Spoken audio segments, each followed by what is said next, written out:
Hello all of you, मैं अनु सिंह आज आप लोगों के सामने रीजनिंग में कैलेंडर चैप्टर पढ़ाने जा रही हूँ।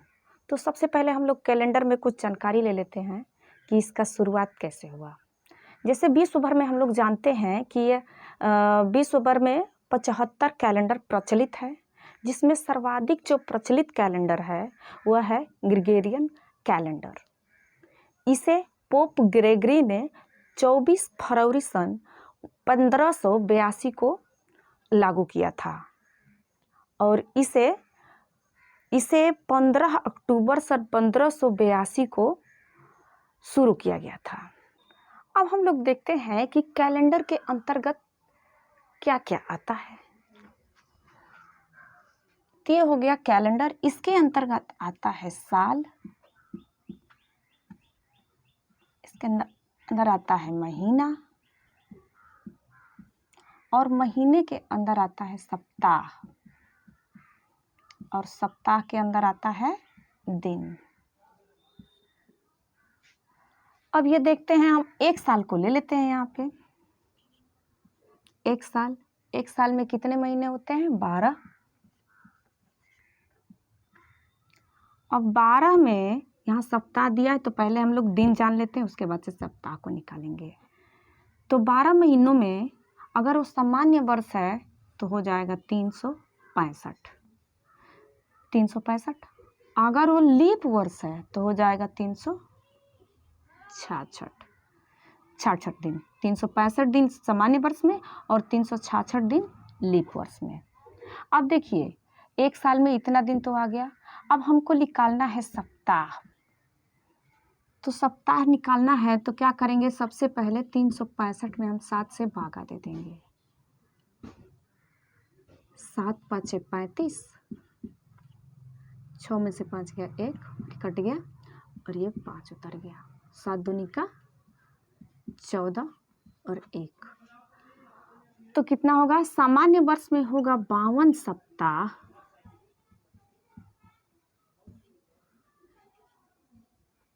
एक दिन। और ये 366 दिया है जो लीप वर्ष है। लीप वर्ष का मान ज्ञात करते हैं। 366 में हम 7 से भागा देंगे तो 7 5 35 और 6 में से 5 गया 1 और ये कट गया और 6 उतर गया और 7 दूनी का 14, 6 में से 4 गया 2 और ये कट गया। तो ये हो गया 52 सप्ताह 2 दिन। अब ये तो स्पष्ट हो गया। अब सवाल ये उठता है कि अब एक साल में कितने लीप वर्ष हैं और कितने सामान्य वर्ष हैं। अब हम लोग जानेंगे कि 100 वर्ष में कितने लीप वर्ष होते हैं और कितने सामान्य वर्ष। 100 वर्ष तो इसमें हो जाएगा 100 में 24 लीप वर्ष हो जाएगा और 76 सामान्य वर्ष।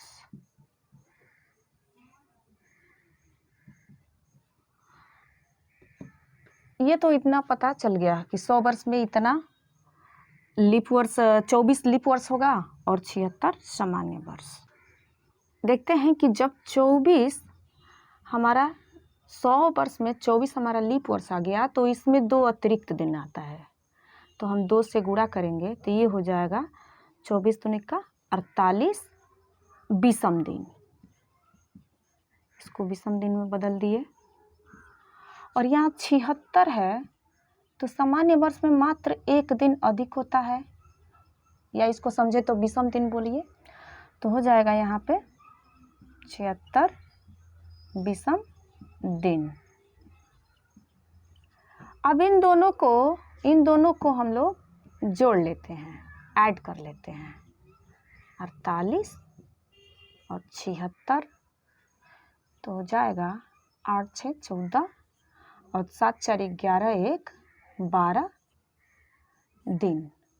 अब ये जितना आया है उसमें हम लोग 7 से भागा देंगे, तो हमारा जो अतिरिक्त या जिसको बोलते हैं विषम दिन, वो 100 वर्ष में कितने विषम दिन है इसको भी हम लोग इसी में समझ ले रहे हैं।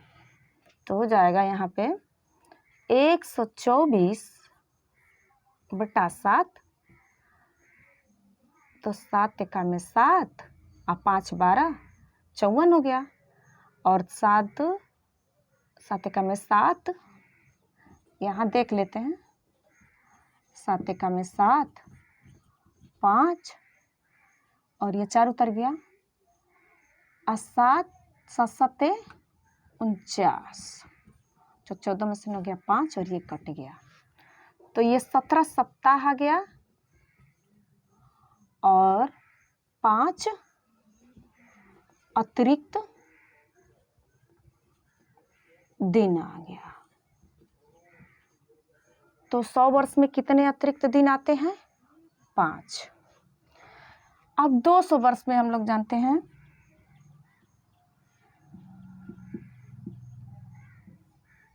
जब यहाँ पे 100 वर्ष में 5 अतिरिक्त दिन आ रहा है, सॉरी यहाँ पे ये नहीं रहेगा, 100 वर्ष में जब हम 5 अतिरिक्त दिन इतना आ रहा है, तो अब यहाँ 200 वर्ष में कितना आ जाएगा? 2 गुणे 5 बटे 7, तो ये हो जाएगा 10/7 बराबर कितना हो गया? इसमें कितना अतिरिक्त दिन आएगा? 3 अतिरिक्त दिन आएगा। जब 200 वर्ष में हम लोग जान गए कि इतना अतिरिक्त दिन आ रहा है, अब 300 देख लेते हैं, 300 वर्ष में कितने अतिरिक्त दिन आते हैं? तो 300 में 3 और गुणे यहाँ पे आया है 5 अतिरिक्त दिन 100 वर्ष में, उससे गुणा करेंगे और बटे 7, तो 3 × 5 = 15 और बटे 7, यानी 1 अतिरिक्त दिन आएगा। अब हम लोग चलते हैं 400 वर्ष में। 400 वर्ष में कितने दिन अब अतिरिक्त आता है? तो ये सबसे पहले हम लोग जान जाते हैं कि 400 वर्ष एक लीप वर्ष है, और लीप वर्ष में क्या होगा, यहाँ करते हैं तो हम लोग समझ जाएंगे करने के बाद कि 4 और यहाँ पे दिया है 5/7, तो हो जाएगा 4 × 5 = 20 अब बटे 7। ऐसा नहीं करेंगे, यहाँ ऐसे करेंगे ही नहीं। यहाँ पे जब ये लीप वर्ष है तो यहाँ पे एक दिन क्या हो जाएगा? बढ़ जाएगा, ये हो जाएगा 21/7, तो 7 × 21, ये कट गया, तो ये क्या हो जाएगा? इसका कोई विषम दिन नहीं होता है। इसको यहाँ मैं नहीं लिखूंगी, यहीं पे इसका कोई विषम दिन नहीं होता है। एक इम्पोर्टेंट फैक्ट है कि अगर ये सामान्य वर्ष है तो उसमें पहला और अंतिम दिन समान होता है। जैसे यहाँ 1 जनवरी है, 1 जनवरी को सोमवार है, तो 31 दिसंबर को भी सोमवार होगा। ये मात्र सामान्य वर्ष में लागू होता है। अब हम लोग चलते हैं लीप वर्ष में।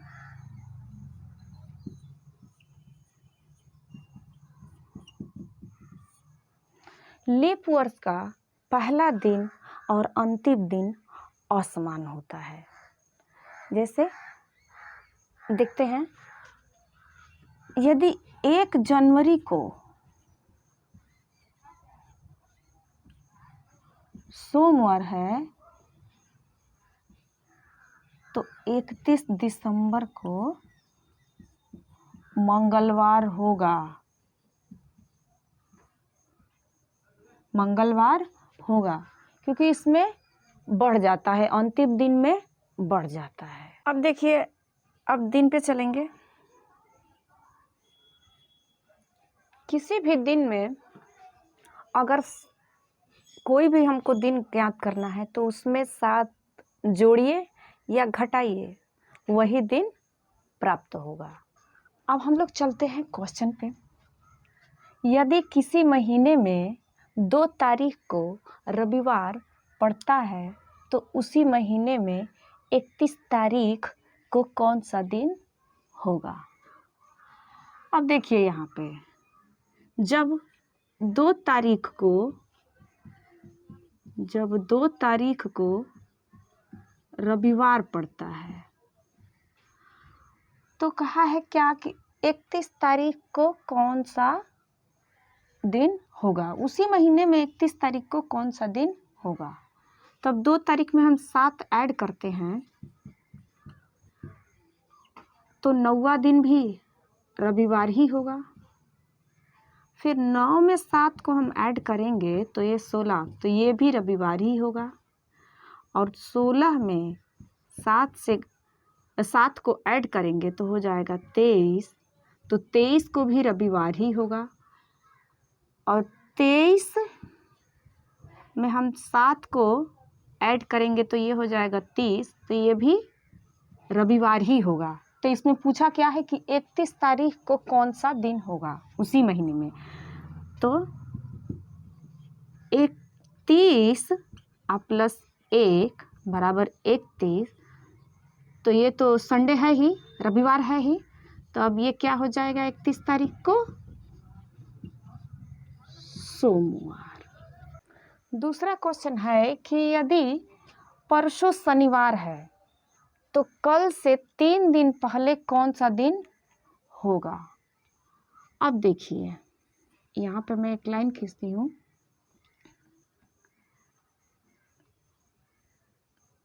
यहाँ कहा है कि परसों शनिवार है, यानी ये हो गया आज, ये हो गया कल और ये हो गया परसों।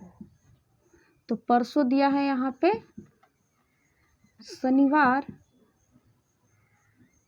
तो कल होगा शुक्रवार जिसको, और ये हो जाएगा गुरुवार। यानी आज क्या है? गुरुवार है, तभी तो परसों शनिवार होगा। अब कहा क्या है कि कल से 3 दिन पहले कौन सा दिन होगा। तो अब कल से यानी अब बीता हुआ कल से मतलब रखिए।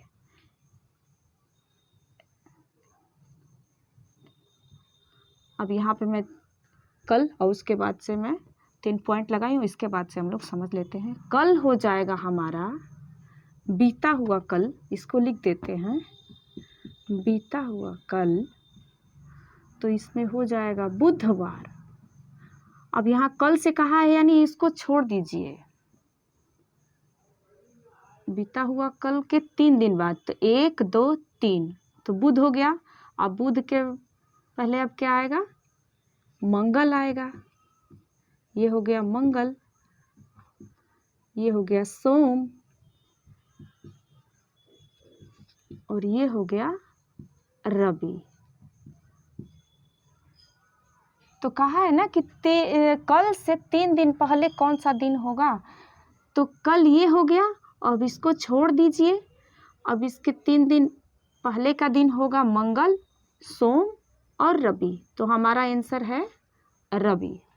अगला क्वेश्चन है कि यदि किसी महीने का पहला और अंतिम दिन रविवार हो तथा महीने में 5 रविवार हो तो वह महीना कितना दिन का होगा? अब यहाँ पे इसको हल करने से पहले हम समझ लेते हैं कि यहाँ पे कहा क्या है कि यदि किसी महीने का पहला और अंतिम दिन रविवार हो। तो अब यहाँ देखिए पहला, अब हम लोग हल करते हैं। पहला जब दिन रविवार है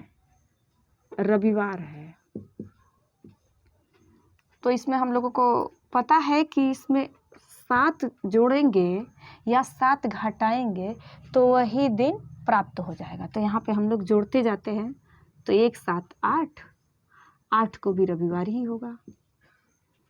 फिर 8 7 15, 15 को भी रविवार ही होगा। 15 7 22, 22 को भी रविवार ही होगा। और 22 7 29, तो 29 को क्या होगा? रविवार। तो ये कहा क्या है कि यदि महीने में 5 रविवार हो तो 1 2 3 4 5, 5 रविवार हो गया तो वह महीना कितना दिन का होगा? तो अब ये जब 5 रविवार हो गया तो वो महीना कितना दिन का होगा? 29 दिन का। अगला क्वेश्चन है कि 15 अगस्त सन 1947 को सप्ताह का कौन सा दिन था? तो यहाँ कहा है कि 15 अगस्त 1947, तो ये तो कंप्लीट वर्ष नहीं है, तो यहाँ ले लेते हैं 1946। अब 1946 को तोड़ेंगे तो यहाँ आ जाएगा पहले 1600 में विषम दिन की संख्या कितना आएगा? 0। 300 में आएगा एक अतिरिक्त दिन, वही जिसको विषम दिन बोलते हैं। 16 3 19 हो गया। और 46 वर्ष में कितना लीप वर्ष होता है? 4 एका में 4, 4 एका में 4 और 2, तो ये हो गया 46 वर्ष में 11 लीप वर्ष और इसमें 35 सामान्य वर्ष। अब ये तो इतना तो हम लोग जान लिए। अब इसको हमको बनाना है, अतिरिक्त दिन में इसको परिवर्तित करना है। तो हम जानते हैं कि लीप वर्ष में 2 दिन अतिरिक्त होता है, तो इसमें 2 से गुणा कर देंगे तो ये हो जाएगा 22 और इसमें 1 से गुणा कर देंगे तो ये हो जाएगा 35। अब इन दोनों को जोड़ देंगे तो हो जाएगा 2 5 7 और 3 2 5, ये इतना हो गया। अब आगे देखते हैं कि 15 अगस्त 1947, तो जनवरी से हम लोग देखते हैं। जनवरी में अतिरिक्त दिन आता है, जैसे जनवरी में 31 दिन का एक मंथ होता है, तो हम 7 से अगर भागा देते हैं तो 3 दिन अतिरिक्त होता है। तो इसको ना लिखकर हम लोग 3 अतिरिक्त दिन है उसको लिखते हैं। और 1947 एक सामान्य वर्ष है, तो इसमें हो जाएगा 0 दिन हो जाएगा अतिरिक्त दिन।